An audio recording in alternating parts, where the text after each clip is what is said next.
ゴジラ2000ミレニアム。ゴジラ!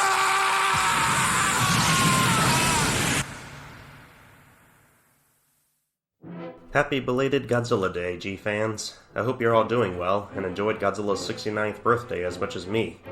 Yep, we're doing something a little different with this comparison video. This time, I'm adding a commentary over the video, something I generally only do for reviews. For one reason, it's to try something new for once with these comparisons, and also to hopefully add more flair and interest to what would otherwise be just a simple vid showcasing various clips compiled together with their counterpart. Where's the fun in that? Anyway, for this entry, we're going to explore the sound effects used for the Japanese and US cut of one of my all-time favorite Godzilla movies, Godzilla 2000.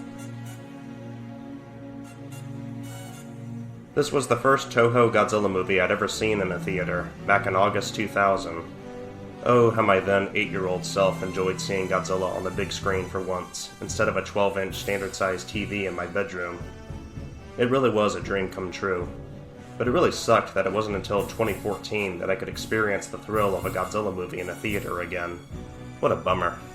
However, 3 weeks ago, as part of a Fandango event honoring the Big G's anniversary, I saw this movie on the big screen again for the first time in 23 years.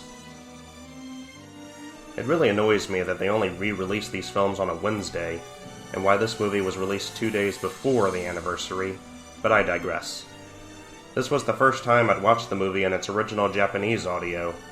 Raised on the American cut since childhood, it was pretty easy for me to spot some of the differences in the Japanese version, in regards to the sounds of explosions, monster roars, and occasionally different music, as well as a deleted scene or two. It'd take too long to do a whole video on every single difference in both cuts, so we'll just stick with most of the changes in my favorite scene, Godzilla vs. Orga.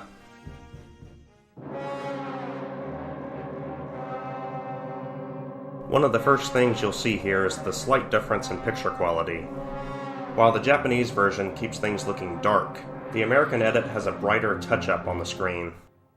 I guess this was done on the Japanese version to give the scene a more bleak setting, while the brighter quality of the US cut was used to express the monster action about to take place. I can say the same thing about the music, which is likewise different in both cuts. The US cut omits the Japanese soundtrack during this scene, instead using a darker, slower rendition of Akira Ifukube's Godzilla theme, before segueing into a more dramatic, upbeat track.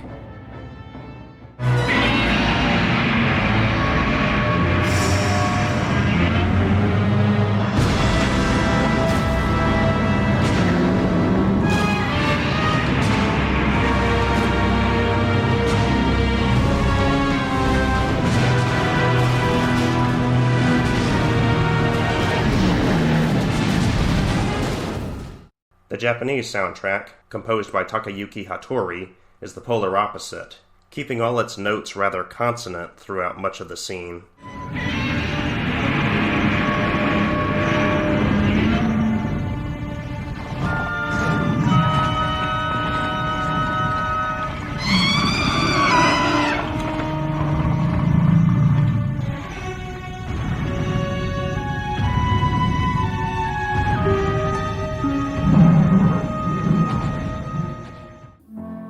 At times, it's almost shockingly quiet for a monster movie. If I had to guess, just like the darker picture quality, it's like the music was trying to amplify the concept that Godzilla was facing an opponent that was clearly alien and ancient.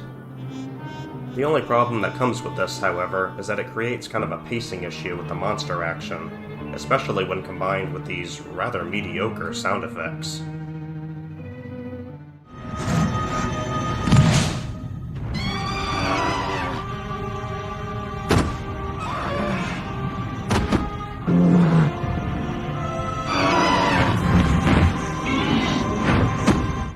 This is in contrast to the dub's music, which I suppose wanted to confer something more simplistic.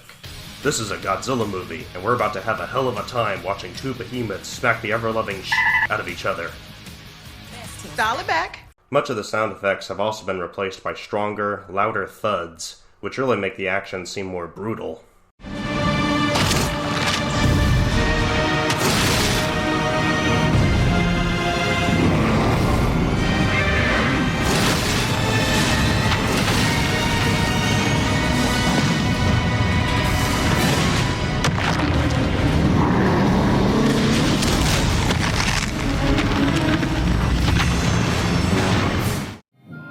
dub also gives the UFO this kind of digital, otherworldly, warbling noises, which are strangely entertaining to listen to.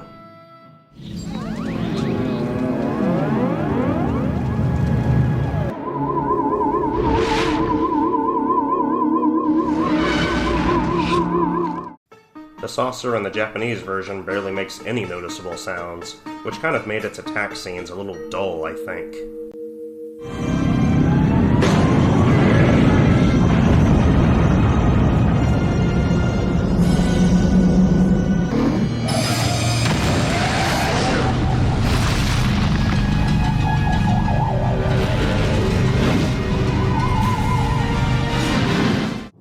Not all of the new sound effects are great, though.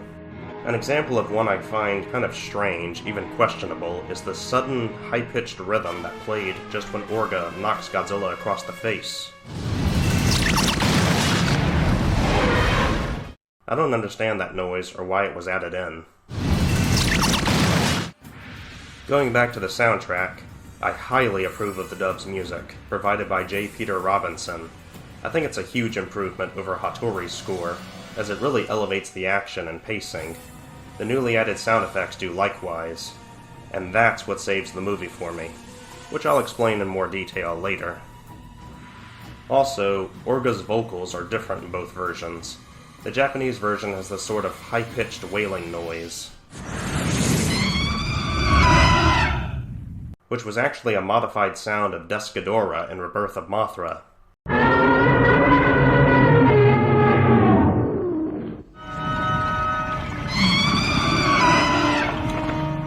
Orga also emits a hard roar during intense moments.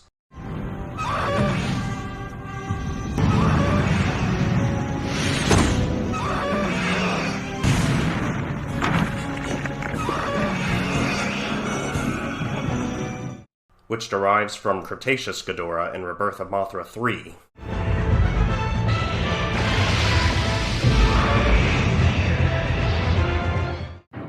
These are his primary vocals, and if you ask me, their respective low-pitch and high-pitch tone makes them way too contradictory for me to accept they're both emitted by the same monster. At least in the console games, all of his roars were low-pitched, adding more consistency to his vocals.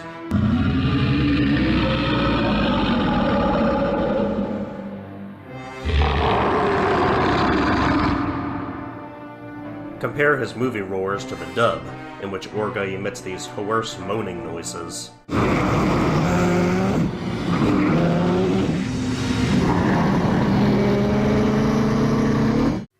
He sounds kind of like a zombie. I think these noises are an improvement, because they add a more unnatural vibe about his persona, letting everyone know he's definitely not one of the good guys.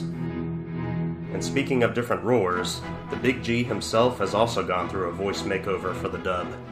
Rather than modifying the pitch of his roars, the sound team actually took the roars of the '98 Godzilla and incorporated them into this Godzilla.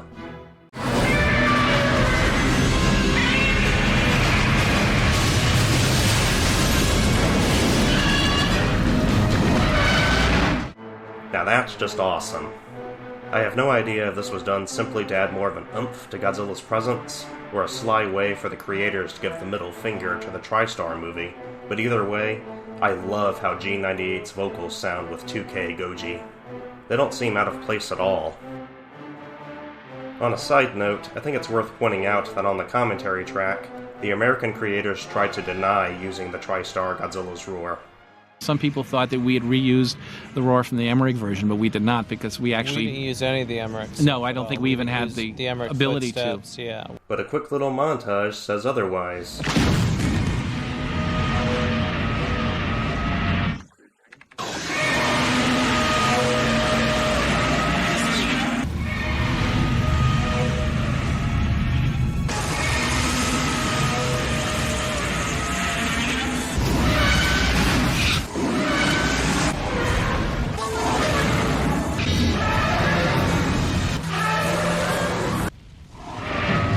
Please stand by.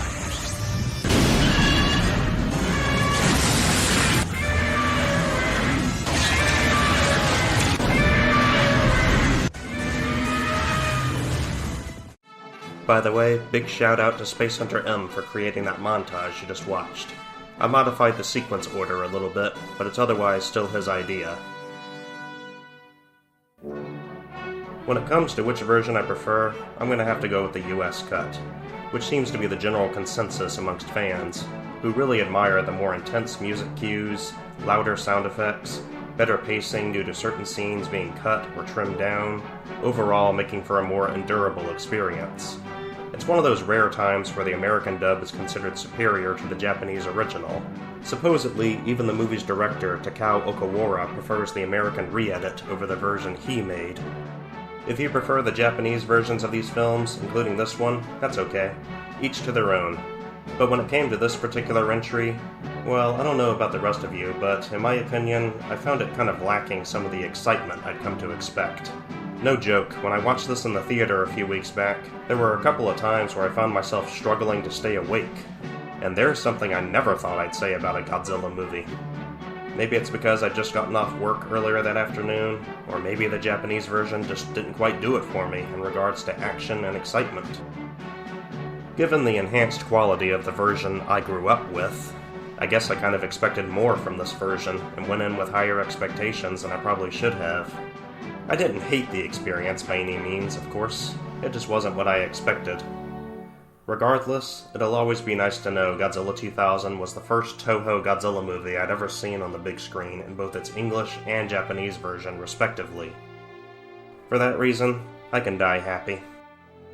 Thanks for watching. You guys and gals take care now, and I'll see y'all in the next video. Peace out.